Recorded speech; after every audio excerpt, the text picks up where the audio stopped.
Hi, we're going to talk to you about a Yellow Tail Pinot Grigio.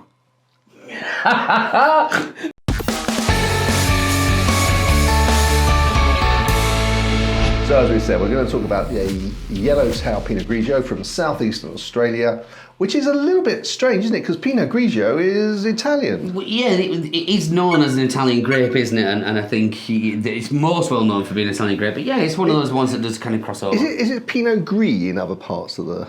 Pinot Gris, I believe, is a variation of a Pinot Grigio. Yes, usually New Zealand, usually.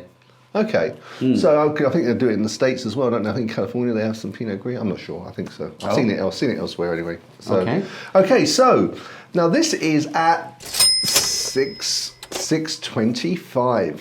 $6.25. That's a very good price. Very good price. It's a very good. Not as good as that $4.25 one or the $3.90. It's gone up now. You know that wine. It's gone up from $3.99 to $4.25. He's never going to forget that wine ever. We've got some more to try. Actually, I don't doubt it, John. I don't doubt it. But we've got lots of that to try. So, I mean, obviously, Yellow Tail is a massive brand throughout the world. I mean, I've seen it over in the States. I've seen. I think it is a massive brand. Obviously, they sell thousands and tens of thousands, if not hundreds of thousands of bottles. So, should we have a look at the colours to begin? Yeah, let's have a look, John. Now, I must say, my mum actually drinks this. Does she? Yeah. I've seen her with many a bottle of this, but yeah, the colour there, it's very, very pale, but it almost has.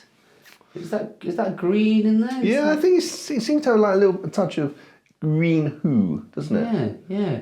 And as I'm watching there, it almost becomes a little bit more golden as I'm watching that. Yeah, it does. I know what you mean. It's funny how your brain sort of starts to click in and it almost changes beyond, in front of your eyes, so to speak. Yeah, because when I first saw that, I thought, oh, it's very pale. But anyway, it's looking good. Let's have a go on the old nose. Okay.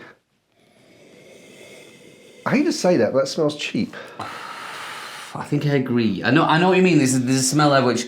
It's like sweetie... Yeah, like a sweetie smell.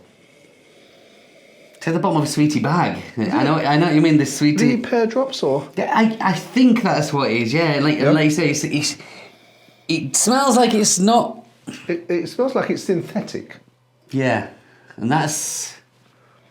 No, it doesn't necessarily bode well, does that? But, it doesn't necessarily, but we know that sometimes the nose can be totally misleading. I mean, it doesn't smell like a peach. I mean, I don't... It's not unpleasant, it's just... It's not...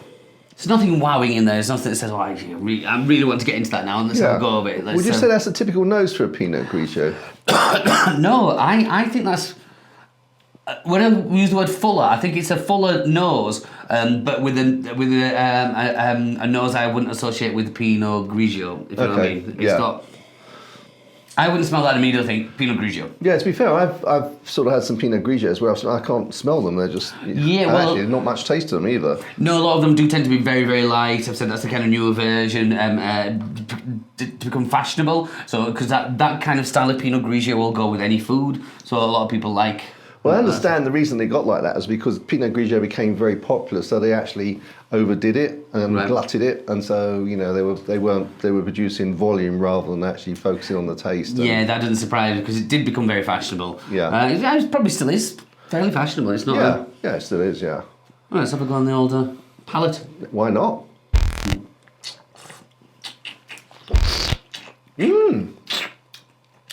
I'm surprised. That is much better. I think we've done here, John? We've done that thing where we've almost put it down. Yeah. To the point, I mean, I must say, yeah, you're right. The flavour on there is much, much better than I thought it would be. There's something about that there. Yeah, I think you're right. We've looked at we looked at the price. Yeah. Yellow Tail, that little bit of snobbery creeps in there. It's a mass market thing. It's really not going to be that good. And then we get the smell and we think that's confirming it. Yeah. And then, that's a really good example of that. The kind of this snobbery that's in wine shouldn't be there. I think I've mocked my mother many times for drinking this. I never actually tried it myself. And now, all right, Mum, I'm sorry. It's all right. If you're watching, she will be. She's watching Coronation Street. But no, the flavour's there. Yeah. What is that? Is it Melanie? Yeah, that's exactly what it is. It is like a melon. It's juicy. And the acidity is nice. There's no real harsh getting there with the acidity. Even so much as the length. Yeah, actually, Hanging around there, is that? It's not. Yeah. For $6.25 and a white wine, that's pretty decent then. I'm quite impressed with it now. But the question then is it like a Pinot Grigio? Does this show the Pinot Grigio grape well? Is that? Well, I have to say I've had Pinot Grigios that actually don't taste of anything, and so this is obviously head and shoulders above that. At least it's got a taste. Yeah. I'll give you that. Whether it's you're going to be comparing it to the old style Pinot Grigio. Yeah, I am. I'm doing exactly that, and shouldn't perhaps because the new style Pinot Grigio is quite. It does what it says on the tin. That's about it. Black. Yeah. But this. The Pinot Grigio of old, I reckon to be like big and tropical fruit. Probably more power in your face, but that is not too far behind it. Not too. It's like you say, it's better than a lot of Pinot Grigios I've tried, and that is surprising. But then again, I think as the first impression, we thought, oh, here we go, kind of thing. But no. Not a bad bit of wine at all. Not bad at all. So, this would be, for me, excellent sort of in a garden party or any party, actually, where you're just when people are not really focusing on the wine, they're just chatting, having a good time, and this is like a social lubricant helping things along. And it's enough for people, to actually get a taste. It's not like they think, oh, what's this? It's actually, people I think that taste it in that circumstance will taste it the first time, and they'll probably just carry on chatting and sipping and not really thinking about the taste after that. Yeah, right. So I don't think you need to concentrate. I don't think it's one of those wines. I think this has got its place, and I think what it does very well. It's a fun wine. Yeah. It's a fun everyday wine. Yeah. It's an everyday wine. I like your thinking, John. I say. But yeah, I mean, like you say, good all-rounder. You can be doing anything and just supping away at that nicely. Yeah, absolutely. So, we're going to move on to some pairing now. Actually, you know what? I'd completely forgotten about that bit. Do you want me to kick in with...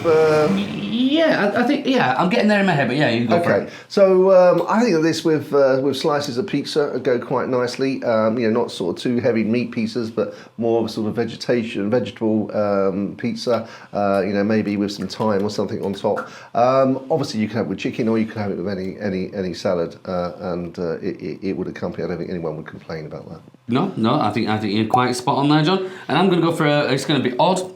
Odd? Well, I'm going to go for a blue cheese. Really, with this? Yeah, because I think it does, like I said, that melony flavour and the way the length sits there, it's quite a weighty wine. It's not light and easy and crisp. So I think this would deserve something like a blue cheese. Now, and I'm only thinking this on because I was eating it just today and thinking, oh, that's really good at the moment, and that would be the Shropshire Blue. Shropshire Blue is a little bit sweeter than your kind of Stilton, not quite as harsh in that salty edge. So I think the Shropshire Blue would. I think that's for our viewers that are not actually in the UK. Obviously, is there a sort of continental cheese that you might be able to relate that to, similar to? Not really, because Shropshire Blue is it's a hard blue, similar to a blue Stilton, but I say not quite as salty, a little bit sweeter. But the continental style of blues, you don't really get a lot of the harder ones that are in that style. So I don't think it can. So Gorgonzola is like too strong and is soft, and also you've got two Gorgonzolas. You've got the lowland and the high.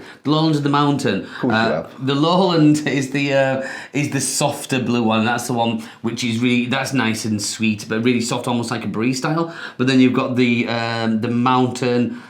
Yes, the mountain white. That's the harder one. That's really piquant, and that's what everybody's afraid of because that's really got that harsh blue flavour in there. So no, it's not close to either of those, John. Sorry. Okay. Sorry. Well, I think Stilton is known pretty well around the world. So hopefully you get. Yeah, that's as close as you get with the Stilton. Yeah, and there may be some specialist cheese shops you may be able to get Shropshire from. Who knows? Yeah. Well, in the UK we know where there's one. You can get from Chervik's Fine Wines and Cheeses. I knew you'd say that. So, Scoringen, and I'm going to say something. I've more or less struck. Oh, you have? And that's just been not from any, I don't know. No, yeah, normally if you don't like it, normally there'll be some left. Yeah, there'll be a little bit. But I've just been doing that as I've been chatting and just think, without even thinking about it. Because that, again, it's not... It doesn't veer off into any massive style. It's not offensive in any way, shape or form. It's nothing that's really outstanding. But that, I think, is a good wine. So do I. So should we move to the scoring? Let's move to the scoring. Okay, I'll turn around so you can give your score first. Okay, so I'm going to be looking. Price, I think it deserves at least. We're going to yeah, that's about good. Yeah. Okay. Yeah. So I'm going to go 82. Well, yeah, John, I said 76. Really? Yeah, I don't know what was pulling me back. Well, I went 82 purely because at 6.25, I don't think there's anything wrong with it. You know, there's no one would object to it. Yeah, you're right. I'm going to stick with my score because of that bit where it didn't. It's not massively wow. There's not a wow factor there, but it is a good all-round. Yeah, 6.25. It does what it says on the tin. I'm going to stick with my score, but I'm just so much more easily pleased. No, it is. No, 76 isn't a bad score. I'm leaving. I'm happy. Okay, fine. Okay, well, guys, if you get, I'm sure loads of you have drunk this, so put in your comments below what you think of it, and if you disagree with anything we say, please add that in. Also, let us know where you're viewing this from, and also, have you tried pairing something different than what we're suggesting? Let us know in the comments. Okay, guys, until the next time when we'll be, I'm really looking forward to it ready. Okay. Sharing another glass of wine with you. Until then, empty one. Chin chin. Chin chin.